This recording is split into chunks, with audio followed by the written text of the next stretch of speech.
नागपुर एक फॉर्च्यूनेट शहर है क्योंकि सरकार बनी, मुख्यमंत्री नागपुर से बने और उसका जो सेकंड इंजिन है नितिन गडकरी नाम का, वो भी नागपुर से है। त्यांच्या मार्गात इतके अडथळे आणले, म्हणजे बा जातीपातीचे लेबल लावले। जो लोग बोलते थे कि देवेंद्र जी मास लीडर नहीं है, ये पक्का मतलब झूठ निकला है। उन्होंने उसको झूठ किया है। देवेंद्र जी एक मास लीडर करके यहाँ पे आए हैं। आप देखिए कि देवेंद्र फडणवीस अगर किसी बात पे बोलना नहीं है तो उनके ऊपर कितना भी उनको पर्सनली क्रिटिसाइज कर लो, वो एक शब्द नहीं बोलेंगे। आपने अभी देखा कि एकनाथ शिंदे जी की कितनी ये हो रही थी, वो तो खींचातान कि आज सीएम है और कल डीसीएम है, लेकिन देवेंद्र जी ने उसको भी स्वीकार किया। महाराष्ट्र विधानसभा की जो ये पीछे ऐतिहासिक जो बिल्डिंग है, वो राज्य की ऐतिहासिक धरोहर या कहे जो तमाम जो चीज़ें हैं, कल्चर हो, सांस्कृतिक हो, राज्य की जो एक परिभाषा है उसे प्रस्तुत करती है।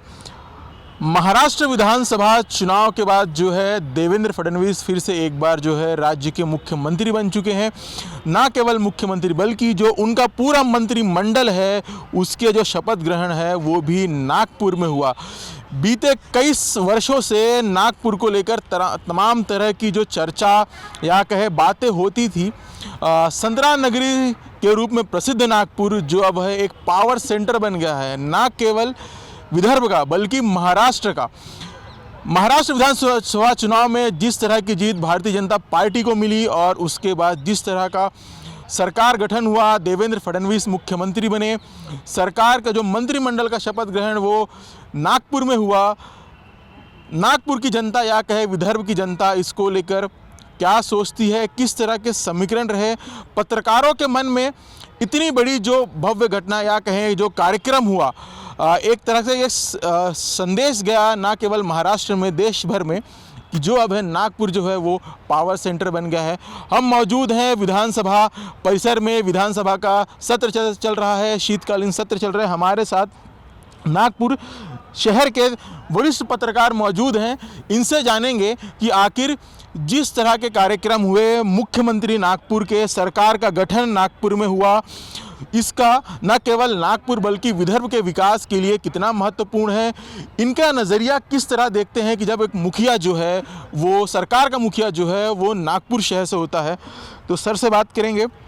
सर, सरकार का गठन हुआ है, नागपुर में हुआ है, मुख्यमंत्री नागपुर के हैं, सारी चीज़ें जो ये हैं अब जो है या कहें पावर, जिस तरह का जिक्र किया कि पावर सेंटर जो है वो नागपुर बन गया है, एक पत्रकार की तरह आप इसको किस तरह देखते हैं?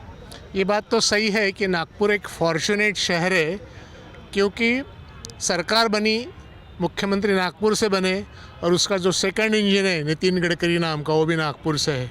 तो जाहिर है पूरे देश के अंदर में, पूरे महाराष्ट्र के अंदर में अभी फ़िलहाल नागपुर की चर्चा है क्योंकि डबल इंजन वाली सरकार है। जहाँ तक देवा भाव का सवाल है, सरकार के अंदर में नंबर 1 से लेकर 10 तक केवल देवेंद्र फडणवीस है। उसके बाद में 11वें नंबर पे कोई दूसरा मंत्री आता है। अभी जो विस्तार हुआ, गवर्नमेंट जो बनी, उसके अंदर में ये तय हो गया है जिस तरह उन्होंने सीनियर लोगों को, सीनियर लीडर्स को दूर रखा हुआ है। यहाँ तक कि भाजपा में ये हुआ है, भुजबल जैसा नेता दूर रहा है, सुधीर मुनगंटीवार जैसा नेता दूर रहा है, मंत्रिमंडल में आने से चुका है। ये मैसेज तो सही है, एकदम करेक्ट दिया गया है कि यहाँ देवेंद्र की फडणवीस की चलेगी। और यही मैसेज देने के लिए ये सारा जो माहौल चल रहा है ये उसी वजह से चल रहा है। जहाँ तक नागपुर और विकास की और विदर्भ की विकास की बात है, ये तेज़ रफ्तार से चलेगा। ये उम्मीद भी की जा रही है कि अभी ये जो ट्रेन ने रफ्तार पकड़ी हुई है 3.0 की सरकार ने, ये आखिरी डेस्टिनेशन तक जाने के बाद ही रुकेगा। आखिरी डेस्टिनेशन जाने के बाद रुकेगा, सर का ऐसा कहना है। लेकिन जिस तरह का मंत्रिमंडल का विस्तार हुआ, शपथ ग्रहण हुआ, ऐसे जो सर ने बात किया, जैसे सुधीर मुनगंटीवार हो, कैसे दिग्गज जो नेता है उन्हें इस बार जो मंत्रिमंडल से दूर रखा गया। विदर्भ से प्रमुखता कुछ नेताओं की चर्चा जो काफ़ी ज़्यादा थी, उनका ना रहना वो कितना प्रभावित करता है और किस तरह के समीकरण जो है अब जो पैदा होते हैं, क्योंकि कई जनों की नाराज़गी की भी चर्चा चल रही है। निश्चित तौर पे विदर्भ से इस बार 7 लोगों को मंत्री बनाया है 33 सालों बाद नागपुर के राजभवन में जो कल शपथ विधि हुआ उसमें 33 कैबिनेट ये मंत्री बने हैं, ये भी एक अलग प्रकार का संयोग है। और मुख्यमंत्री देवेंद्र फडणवीस इन्होंने जिस ढंग से बोला है कि विपक्ष के संख्या बल पर नहीं, हम उनकी जो भी सकारात्मक सोच पर हम काम करेंगे तो इस दिशा में, परिवर्तन की दिशा में ये सरकार काम करेगी। और विदर्भ के मुख्यमंत्री होने से ये सरकार विदर्भ के साथ साथ राज्य को भी प्रगति की राह पर ले चलेगी, ऐसा लगता है। क्योंकि नागपुर जो है ये परिवर्तन की भूमि है, दीक्षा भूमि है, यहाँ संघ भूमि और दीक्षा भूमि दोनों भी है। तो ये महाराष्ट्र की और विदर्भ के परिवर्तन की दिशा में ये सरकार काम करेगी, ऐसा उन पर विश्वास लगता है।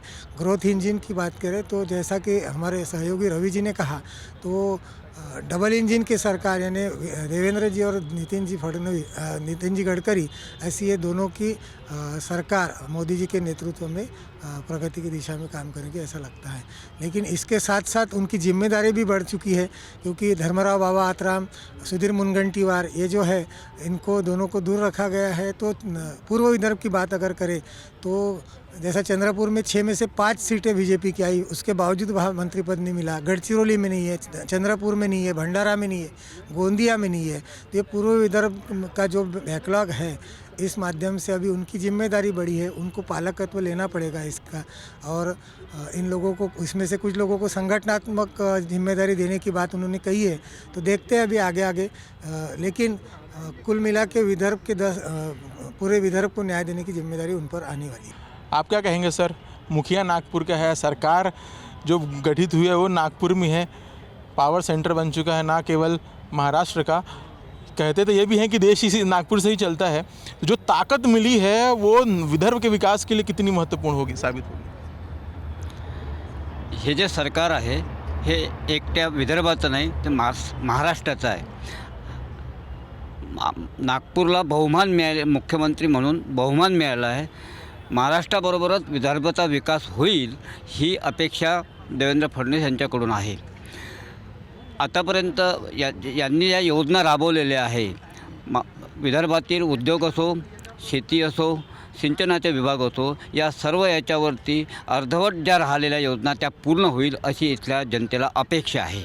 आप किस तरह देखते हैं सर, 14 से 19 मुख्यमंत्री के तौर पर, फिर उप मुख्यमंत्री के तौर पर 2.5 साल, अब फिर से एक बार मुख्यमंत्री के तौर पर, न केवल नागपुर, विदर्भ और संपूर्ण महाराष्ट्र के लिए देवेंद्र फडणवीस एक उनका पुराना कार्यकाल बाद के लगातार विकास है। कई ऐसे जो रहे, अभी विदर्भ के लिए सबसे उनका प्रमुख ड्रीम प्रोजेक्ट है नदी जोड़ो, उसको लेकर आप किस तरह देखते हैं? नहीं, देखिए 2-3 चीज़ें मैं यहाँ पे बताना चाहूँगा कि ये जो अभी फ़िलहाल जो शीत सत्र का जो ये चल रहा है अधिवेशन, इसका एक सबसे इम्पोर्टेंट पार्ट ये है कि सरकार की स्थापना हुई और नागपुर का लड़का, जिसको नागपुर सन बोलते देवेंद्र फडणवीस, और ये इस तरह से चुन के आए हैं कि जिसको एक अभूतपूर्व जो विजयश्री अपन बोलते हैं। और आपने जो बोला जैसे 2014-19 की बात की, तो उसको अगर देखा जाए तो 2014 में जब वो सीएम बने तो वो महाराष्ट्र के 70% जनता को नहीं मालूम थे। तो वो आज जो देवेंद्र जी का जो चेहरा है वो आज एक महाराष्ट्र का नेता करके उभर के आए हैं वो। और जैसा हमारे गुरु रवि गुड़करी जी ने बताया कि इस बार जो मंत्रिमंडल का विस्तार हुआ उसकी भी एक हिस्टोरिक पार्श्वभूमि है कि ये मंत्रिमंडल विस्तार पहली बार हुआ, मतलब गवर्नमेंट फॉर्मेशन के बाद में, जहाँ सरकार स्थापन हुई और उसके बाद में ये पहली बार हुआ। इसमें जो मंत्री चुने गए हैं वो एकदम जिसको बोलते हैं यंगस्टर जो बोलते हैं, एकदम जवान लोग जो है, जो पहले कभी मंत्री नहीं रहे, इस प्रकार के भी लोग वहाँ पे है। तो इससे एक ये जाहिर होता है कि देखो कहीं भी जो एक यंग लड़का रहता है, आदमी रहता है, तो उसको स्टीयर करने के लिए, मतलब उसको अगर अपने को एक मंत्री पद, एक सरकार चलानी है, तो ऐसी एक जिम्मेदारी वाली जो काम रहते हैं उसमें वो बहुत बखूबी वो अच्छी तरह से एक लीडर उसको काम बता के उससे करवा सकता है। तो ये एक बहुत अच्छी चीज़ हुई है, एक हिस्टोरिक अधिवेशन इसको बोल सकते हैं कि जिसके पहले मुख्यमंत्री बने और उनका जो स्वागत हुआ, तो मुझे नहीं लगता, जो मैंने अगर देखा, मैंने कई लोगों से इसके बारे में बातचीत भी की कि आज तक इतना बड़ा स्वागत किसी नेता का नागपुर में कभी नहीं हुआ। तो इससे एक ध्यान में आया कि जो लोग बोलते थे कि देवेंद्र जी मास लीडर नहीं है, ये पक्का मतलब झूठ निकला है, उन्होंने उसको झूठ किया है। देवेंद्र जी एक मास लीडर करके यहाँ पे आए हैं। अब रही बात जो विकास के जो है, जैसा विनायक जी ने कहा कि जो पुराने उनके काम हैं जो 2014 से उन्होंने शुरू किए थे, हालांकि बीच में महाविकास आघाड़ी सरकार आई थी, फिर कोरोना भी आया तो उसके कारण वो काम थम गए थे। तो उसके बाद में उन्होंने 2022 में डोर अपने हाथ में लेके वो काम को फिर से कार्यान्वित किया। जैसे समृद्धि महामार्ग है, मिहान का ये है, एयरपोर्ट का डेवलपमेंट है। तो जैसा उन्होंने कहा कि एकदम सही है विनायक जी ने कि वो महाराष्ट्र के नेता है। उन्होंने बम्बई में भी उतना ही डेवलपमेंट किया, पूना में भी किया, कोल्हापुर में भी किया। आज मेरे हिसाब से अगर मैं गलत नहीं हूँ तो आज 17 से 18 एयरपोर्ट महाराष्ट्र में आए हैं, महाराष्ट्र एक राज्य में। तो एक एयरपोर्ट आना, फिर जैसे अपने यहाँ पे IIM जैसी इंस्टीट्यूट यहाँ पे आई, मिहान का जो डेवलपमेंट अभी पिछले 2 साल में हुआ है, या समृद्धि महामार्ग है, अभी शक्तिपीठ का भी चल रहा है जो गोवा तक जाएगा रोड। तो मेरे हिसाब से ये जो एक जो डेवलपमेंट वाली बात है, ग्रोथ वाली बात है, क्योंकि देवेंद्र जी खुद एक ग्रोथ वाले नेता है, जिस तरह से वो झगड़ के वो लाते हैं। तो मुझे लगता है कि ये सारा जो आपने बोला कि इतना सारा, और नदी जोड़ने वाली जो बात है, तो नदी जोड़ने का ये बेसिकली मोदी जी का जो सपना है, तो उसको उन्होंने जो लास्ट वाली सरकार में आपने सुना होगा कि जो जलयुक्त शिवार को, उसके कारण देखिए आप कि हमारे यहाँ पे जो क्या बोलते हैं उसको, ड्रॉट जो बोलते हैं कि पानी नहीं है, ये नहीं है, ये स्थिति उन्होंने काफ़ी हद तक उसको कम किया है। और नदी जोड़ना ये उसी का उसका एक अगला वाला ये है कि नदी जोड़ के तो मेरे हिसाब से ये जो मोदी जी का ड्रीम है, और वो उन्होंने भी अपने वो ड्रीम को उसको ये करके उसको जिस तरह से अपन ने इवन अभी आपने देखा होगा कि छोटी छोटी चीज़ें रहती। शकुंतला एक एक्सप्रेस गाड़ी थी बहुत पुरानी, अभी उसको रिवाइव किया। ये रिवाइवल में वहाँ के फाइनेंस सेक्रेटरी ज़रूर आए होंगे, बट बेसिकली ये देवेंद्र जी का ड्रीम था। तो इन छोटी छोटी बातों पर जो बहुत कॉमन पब्लिक के साथ नहीं आता, उनको समझ में नहीं आता, ये सारी चीज़ें उन्होंने छोटी छोटी चीज़ें करने में, तो मुझे लगता है कि अगले 5 साल में नागपुर ही नहीं, विदर्भ नहीं, बट महाराष्ट्र एक अलग विकास की तरफ दौड़ेगा, ऐसा मुझे लगता है। पर्यटन के क्षेत्र में हमने देखा था कि चाहे दीक्षा भूमि हो, रामटेक हो, या और भी जो स्थल हो विदर्भ के अंदर, उसके विकास को लेकर काफ़ी निधि सरकार द्वारा दी गई, चाहे वो मुख्यमंत्री के तौर पर थे या उप मुख्यमंत्री के तौर पर। अब जब सरकार खुद मुखिया फिर से एक बार विदर्भ का है, नागपुर का है, तो जो पर्यटन के क्षेत्र में जो संभावनाएं हैं उसको और प्रबलता से किस तरह सरकार पेश कर सकती है, आपको लेकर आपको इस पर क्या कहना था? सर्वात पहिले तर मी हे सांगेल की संत ज्ञानेश्वर म्हणतात की मी पैजेनी सांगतो की माझी मराठी भाषा ही अमृताने गोड आहे, त्यामुळे मी मराठीत मला सोयीस्कर वाटतं, त्यामुळे मी मराठीत याचं उत्तर देते। तुम्ही प्रश्नांची सुरुवात हे केली की मुख्यमंत्री नागपूर शहराचा आमदार झालेला आहे, ह्याचा कितपत फायदा होणार नागपूर आणि विदर्भाला, त्या प्रश्नाचं उत्तर मी आधी देते। कारण मुख्यमंत्री हे नागपूरचे आहेत, त्यामुळे ह्याचा नागपूर आणि विदर्भाला भरपूर फायदा होणार आहे। एक सरळ मी म्हणते आहे की फायदा नाही झाला तर नुकसान पण नाही होणार, कारण आपण जेव्हा मागे वळून बघतो, जेव्हा हा विदर्भ एकत्रित महाराष्ट्राचा भाग झाला, तो अनुशेष जो कंटिन्यूज विदर्भावर अन्याय झाला अनुशेषच्या निमित्ताने, तो कधीही तो बॅकलॉग अजून तरी भरून निघालेला नाही आहे। पण आपले मुख्यमंत्री त्याच्यासाठी सातत्याने प्रयत्न करतात आहे आणि भरपूर दिलं। 2014 पासून आत्तापर्यंत मुख्यमंत्री देवेंद्र फडणवीस यांनी विदर्भ आणि नागपूरला भरभरून दिलेलं आहे, त्यांनी प्रयत्न केला। आता काल तुम्ही जर देशपांडे सभागृहामधले उपमुख्यमंत्री अजित पवार यांचे शब्द आठवले तर त्यांनी म्हटलं होतं की ही आमची चूक झाली की आम्ही मुंबई आणि विदर्भाकडे लक्ष नाही दिलं। तुम्ही याच्यावरनं विचार करा की विदर्भाच्या 62 सीट याचं सरकार बनवण्यामध्ये कितपत खूप मोठं योगदान आणि महत्त्व आहे। त्यामुळे पर्यटनाचं क्षेत्र असो किंवा सिंचनाचं असो, काल एका गावातल्या शेतकऱ्यांनी ह्याच्यासाठी आंदोलन केलं कारण त्यांना शेतीसाठी कंटिन्यूस पाणी मिळत नाही आहे। तर ह्या ज्या गोष्टी आहे, आपला शेतकरी यवतमाळ जिल्ह्यामध्ये सर्वाधिक आत्महत्या होतात आहे, तर ते खूप आशेने बघतात आहे की विदर्भाचा आमदार आज मुख्यमंत्री पुन्हा झालेला आहे। तर हे खूप मोठा आश्वासक चेहरा आहे मुख्यमंत्र्यांचा। मला असं वाटतं की ते शेतकरी, सिंचन, पर्यटन, बेरोजगारी या सगळ्या प्रश्नांकडे खूप चांगल्याने लक्ष देतील, असं माझं मत आहे। विदर्भ के बैकलॉग की जो बात है वो सालों से चलती आ रही है। 2014 के बाद से हमने देखा किस तरह के जो कुछ प्रोजेक्ट थे या कहे जो पश्चिम महाराष्ट्र की बात, जो वहाँ से यहाँ आए, विदर्भ में आए, इसको लेकर विपक्ष द्वारा उस दौरान कई सारे आरोप लगाए कि अब जो सारे हैं वो लेके पहुंच रहे हैं विदर्भ, हर चीज़, चाहे ट्रिपल IIT हो, IIM हो। अब फिर से मुख्यमंत्री बने हैं, डबल इंजन की सरकार जो है, ऊपर नरेंद्र नीचे देवेंद्र, इस पर आप क्या कहें? नाही, एक गोष्ट अतिशय स्पष्ट आहे की राज्यात जे सरकार असतं त्याच पक्षाचं सरकार जर केंद्रात असेल तर त्या सरकारला त्याचा खूप फायदा होत असतो. म्हणजे राज्यात काँग्रेसचं सरकार आहे आणि केंद्रात जर भाजपचं सरकार असेल तर त्या सरकारमध्ये समन्वय राहत नाही. इथे असं आहे की केंद्रातही भाजपचं सरकार आहे, राज्यातही भाजपचं सरकार आहे.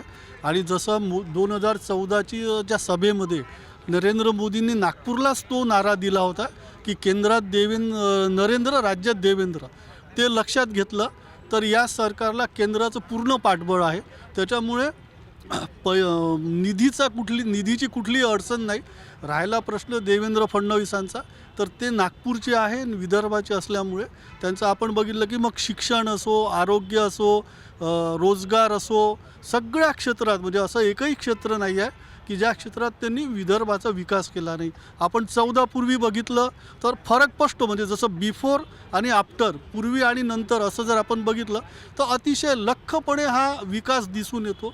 शिक्षण संस्था आज एक अशी, म्हणजे मग ते नॅशनल लॉ कॉलेज असो, IIM असो, IT असो, एकही सगळ्या, म्हणजे नायपर असो, जेवढ्या चांगल्या शिक्षण संस्था आहे उच्च दर्जाच्या, म्हणजे इथून नागपूर विदर्भातून इथली मुलं पुण्या मुंबईला जी शिक्षणासाठी जात होती ती आता जाण्याचं प्रमाण कमी झालं आहे. पूर्ण थांबलं नाही, ते आणखी येणाऱ्या 5 वर्षात थांबेल.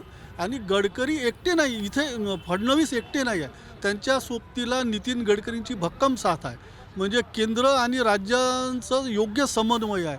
त्यांनी यावेळेसचं आपण मंत्रिमंडळ बघितलं तर ज्यांच्यावर आरोप होते, तानाजी सावंत असेल, अब्दुल सत्तार असेल, असे जेवढे जे वादविवादग्रस्त आणि आरोपित मंत्री आहे त्यांना बाजूला ठेवलं. या संपूर्ण मंत्रिमंडळावर एक हाती वर्चस्व देवेंद्र फडणवीसांचं आहे.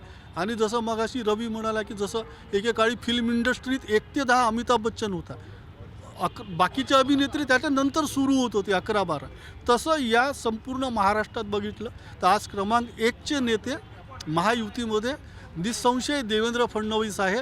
त्यांचा संपूर्ण वर्चस्व आणि नियंत्रण आहे. आणि त्याच्यामुळे हे एक संतुलित असं, म्हणजे अनुभव आणि तरुण नेतृत्व, तर आपल्या अनुभवात आपण तरुण नेतृत्वाला तयार करायचं पुढच्या गोष्टीसाठी. नाहीतर तयार कसं होईल म्हणून काही नेत्यांना वगळण्यात आलं. छगन भुजबळ असो किंवा आपले सुधीर मुनगंटीवार असो. आता वारंवार तेच, आणि लोकांचं असं असतं ना की 3 वेळा आमदार, 4 वेळा एकच माणूस, मग बाकीच्यांनी काय सतरंजा उचलायच्या. हा जो मग त्यांनी जो असंतोष वाढतो तो कमी करण्याचा एक प्रयत्न आणि एक समतोल या मंत्रिमंडळात आहे. आणि फडणवीस केवळ नागपूर त्यांच्या, म्हणजे ते खूप बॅलन्स आहे. म्हणजे ते असं केवळ त्यांच्यामुळे नागपूर विदर्भाचा विकास झाला, पण ते पूर्ण त्यांच्या डोक्यात महाराष्ट्र असतो, तर संपूर्ण महाराष्ट्राचा विकासही ते करतात. म्हणजे त्यांनी असं नाही केलं, म्हणजे जसं अजितदादा जेव्हा अर्थमंत्री होते महाविकास आघाडीत, त्यांनी नागपूर विभागाचा विकास निधी कपात केला. इथे पूर्वी 200 कोटी 300 कोटी मिळायचे, तो 95 कोटी दिला. फडणवीस तसं नाही करत, ते समतोल विकास साधतात. पण ते हे निश्चित लक्षात ठेवतात की याला जर, म्हणजे जो धष्टपुष्ट आहे त्याला तर ते अन्न खाऊ घालतात, पण जो कमकुवत आहे त्यालाही व्यवस्थित मिळालं पाहिजे वा सकस, याची ती काळजी घेतात. त्याच्यामुळे फडणवीस जेव्हा आता ते तसं दुसरी त्यांच्या टर्मला अर्थ नव्हता, त्याच्यामुळे माझ्या दृष्टीनं ही त्यांची 2.0च आहे.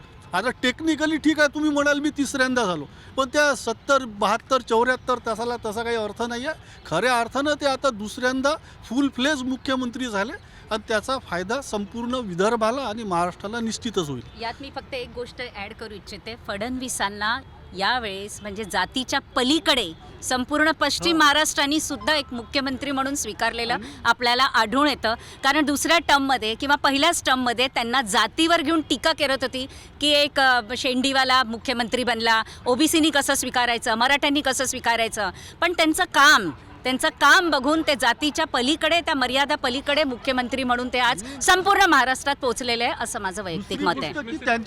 त्यांच्या म्हणजे त्यांच्या मार्गात इतके अडथळे आणले म्हणजे बा जातीपातीचे लेबल लावले. म्हणजे तुम्ही बघा 2014ची टर्म होती तर सगळ्या जातीपातीचे मोर्चे, मराठा मोर्चे, म्हणजे फडणवीस आले की हे सगळे जातीपातीचं विष कालवणं सुरू होतं. पण या सगळ्यांच्या पलीकडे जाऊन त्यांनी स्वतःचं नेतृत्व सिद्ध केलं आणि ते स्वतःचा मार्ग स्वतःच तयार करतात. म्हणजे ते जर सांगायचं झालं असतं तर बशीर बद्र का तो शेर आहे की हम तो समुंदर है, अपना हुनर जानते हैं, जिस तरफ भी चले जाएंगे रास्ता हो जाएगा. जिस तरफ चले जाएंगे रास्ता जाएगा. एक सवाल इसी से लेकर है कि हमने देखा है कि चुनाव के पहले, लोकसभा चुनाव के पहले या उसके बाद तमाम तरह की चीज़ें, मराठा आरक्षण हो, जरंगे पाटिल ने एक देवेंद्र फडणवीस को बता दिया कि यही आरक्षण के लिए मुख्य विलन यही है, और तमाम तरह की बातें जो कही. तो जिस तरह का परिणाम आया, जिस तरह की बातें कही गई, तो एक उस धता बताया गया या कहें कि जो ताम दावे थे, आरोप थे, जब चुनाव का परिणाम निकला वो पूरा विपरीत रहा. तो इस पे आखिर किस तरह से उसे टैकल किया गया? आपको किस तरह समझ आया कि देवेंद्र फडणवीस ने इस पूरे माहौल को, या कि जो उनके खिलाफ एक बनाया जा रहा था, जो उसमें पलटा है, उसकी प्रमुख ताकत क्या रही? नहीं, उन्होंने खुद एक इंटरव्यू में इसका जवाब दिया था. किसी एक बच्चे ने पूछा था उनको कि ये इतना सारा होने के बाद में, कि बच्चा मतलब स्टूडेंट था वो, कि हम लोग भी थोड़ा कभी डामाडोल हो जाते हैं.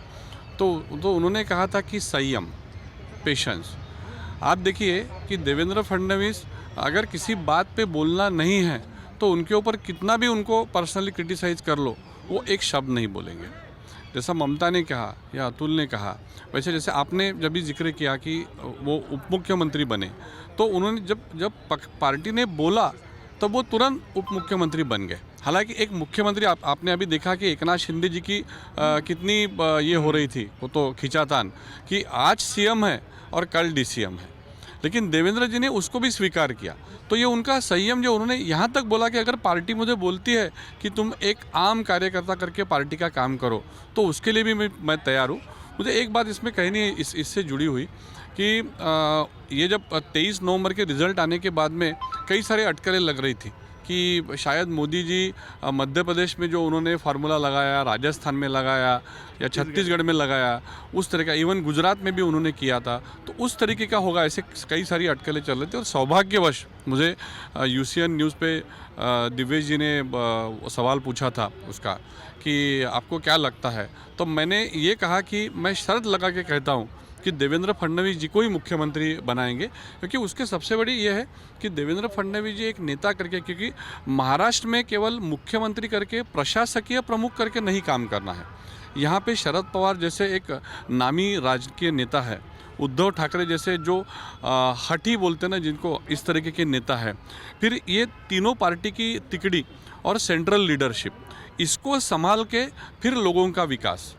तो इसलिए ऐसा एक नेता अभी तक का एक सेकंड लीडरशिप अभी तक की भाजपा में उभर के नहीं आई है, और महाराष्ट्र में आज देवेंद्र फडणवीस को पर्याय नहीं है कि बात कर रहे हैं उनके सामने, कहे केंद्रीय नेतृत्व भाजपा का, उसके सामने देवेंद्र फडणवीस से बड़ा नेता नहीं है.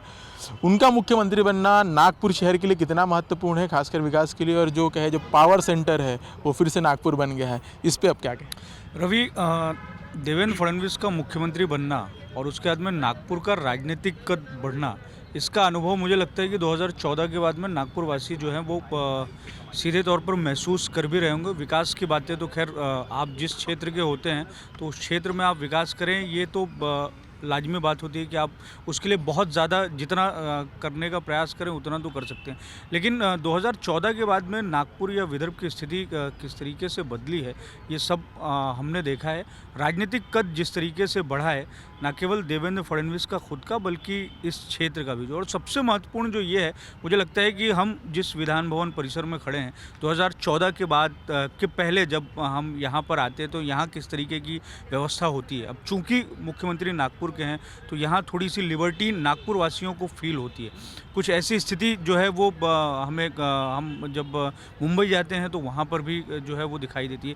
राजभवन का जो वैभव, जिस तरीके से शपथ ग्रहण समारोह हुआ, उसमें देखा जो लोग मौजूद होंगे कि राजभवन में कार्यक्रम तो बहुत सारे सरकारी कार्यक्रम होते हैं, राज्यपाल आते हैं तो गेट टुगेदर होता है, कई लोगों को वो आमंत्रित भी करते हैं, लेकिन वो वैभव सारा नागपुर वासियों ने देखा. और एक साथ इतने मंत्री 39 मंत्री शपथ लेंगे अगर फडणवीस मुख्यमंत्री नहीं होते। इसके पहले भी विदर्भ के मुख्यमंत्री हुए हैं पर ऐसी स्थिति नहीं बनी है। एक बार जब छगन भुजबल ने कुछ मंत्रियों के साथ में शपथ ली थी तो उस समय जो मुख्यमंत्री थे वो विदर्भ के ही थे। ये भी एक संयोग है पर इस तरीके से स्थिति बनेगी। और मैं तो ये सारी स्थितियों से आगे बढ़कर ये भी कहना चाहता हूँ कि अगर 2029 में फडणवीस फिर से मुख्यमंत्री बनते हैं तो ऐसी भी स्थिति हो सकती है कि वो शपथ ग्रहण समारोह ही नागपुर में हो।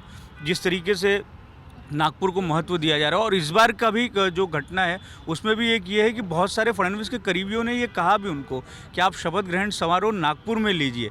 हालांकि जिस तरीके से गठबंधन की राजनीति और बाकी सारी चीज़ें थी तो वो संभव नहीं हो पाया, लेकिन कहीं ना कहीं जिन कार्यकर्ताओं ने ये भावना रखी होगी उनके सामने तो उसको भी उन्होंने हाथों हाथ लिया और पूरा मंत्रिपरिषद का शपथ ग्रहण समारोह उन्होंने नागपुर में कराया। सारे देश की राज्य की निगाहें जो हैं वो नागपुर में थी और समय भी ऐसा चुना उन्होंने शीत सत्र से पहले। तो तकनीकी बारीकियों को जानते हुए समझते हुए फडणवीस जो करते हैं वो तो कमाल का होता ही है और विकास तो उसमें होता ही है। और विकास सर ने जो बहुत बड़ी बात कही कि वो बहुत संयमी है।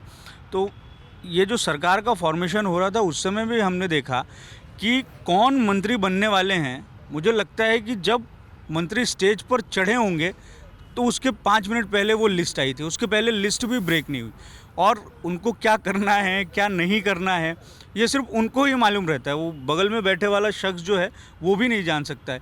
तो इन सब से इतर एक राजनीतिक कौशल उनका है, उस राजनीतिक कौशल का नागपुर को फ़ायदा हो रहा है, हमारे क्षेत्र को फ़ायदा हो रहा है और भविष्य में भी होगा। और मुझे लगता है कि 2029 में अगर ये संभावना बनी कि फडणवीस फिर से मुख्यमंत्री बनते हैं तो शपथ ग्रहण समारोह नागपुर के राजभवन में हो या नागपुर में हो, इस स्थिति से भी हम इनकार नहीं कर सकते हैं। और राजनीतिक कद को बढ़ाने का प्रयास फडणवीस के माध्यम से लगातार हो ही रहा है, इसमें कोई दो राय नहीं है। तो फडणवीस अगर मजबूत होंगे तो स्वाभाविक सी बात है नागपुर और विदर्भ भी मजबूत होगा। ये एक तो है ना, देखिए केंद्र में जब से मोदी सरकार आई है उसके बाद से जिस तरह की बातें अपने की मंत्री को भी नहीं पता होता है कि वो कब शपथ लेगा। केंद्र में भी ठीक उसी तरह और राज्य में हम देखेगा देवेंद्र फडणवीस को लगातार अमित शाह हो, प्रधानमंत्री नरेंद्र मोदी हो, उनका बैकिंग हमेशा रहा। हमेशा हुई कि उनके पीछे जो है प्रधानमंत्री मोदी जो हैं खड़े हुए हैं, जिसका अनुरूप हमें कहीं दिखता है। प्रधानमंत्री मोदी को भी उसी तरह क्रिटिसाइज़ किया जाता था या क्या अभी भी किया जाता है जिस तरह देवेंद्र फडणवीस को किया जाता है और वो भी उसी तरह संयम रखते हैं जैसे देवेंद्र फडणवीस रखते हैं। तो ये जो ताकत है संयम की कितनी दूर आगे लेके जाएगी। और देखिए, जिस संस्कार से फडणवीस बने हुए हैं उसमें एक लाइन लिखी हुई है, पथ का अंतिम लक्ष्य नहीं है सिंहासन चढ़ के जाना। ये जो बात है ये फडणवीस ने अधोरेखित कर रखी है। फडणवीस ये ऐसा व्यक्तिमत्व है जो आरएसएस के संस्कारों से बना है और आरएसएस के संस्कार ऐसे करते कि भैया आज से आप शाखा चलाइए तो हम तैयार हैं। तो ये जो है और फडणवीस जो राजनीति में आए हैं तो सत्ता के लिए आए हैं और सत्ता इसलिए है कि हमको लोक कल्याण करना है। तो ये बात तो एकदम अंडरलाइंड है कि ये जो डबल इंजन का जो ट्रेन चल पड़ी है ये रुकेगी नहीं है। और जो नेक्स्ट पड़ाव है गवर्नमेंट का 2029 का वो ये है कि हम अपने बलबूते पे सरकार बनाएंगे। तो इसको अंडरलाइन करने की ज़रूरत है। उस दृष्टि से भाजपा गठबंधन काम कर रहा है। तो ये थे नागपुर शहर के पत्रकार देवेंद्र फडणवीस। नागपुर के लिए ना केवल विदर्भ के लिए बल्कि पूरे महाराष्ट्र के लिए कितने महत्वपूर्ण हैं और उनके द्वारा किए जो काम दूसरी सरकारों की तरह नहीं, निष्पक्ष होकर सभी के लिए समान काम उन्होंने किया है। ये सारी जो बातें हैं पत्रकारों ने की है। इस एपिसोड में इतना ही। कल किसी और नए विषय पर पत्रकारों से या कहे ये जमघट जो है हम लगाएंगे और बात करेंगे। तब तक आप लोग UCN न्यूज़ को देखते रहें। मैं रविशंकर शुक्ला और मेरे साथी अतुल गवई को यहीं हमें धन्यवाद कर क्या कहें हम आपसे कि हमें विदा करें। धन्यवाद।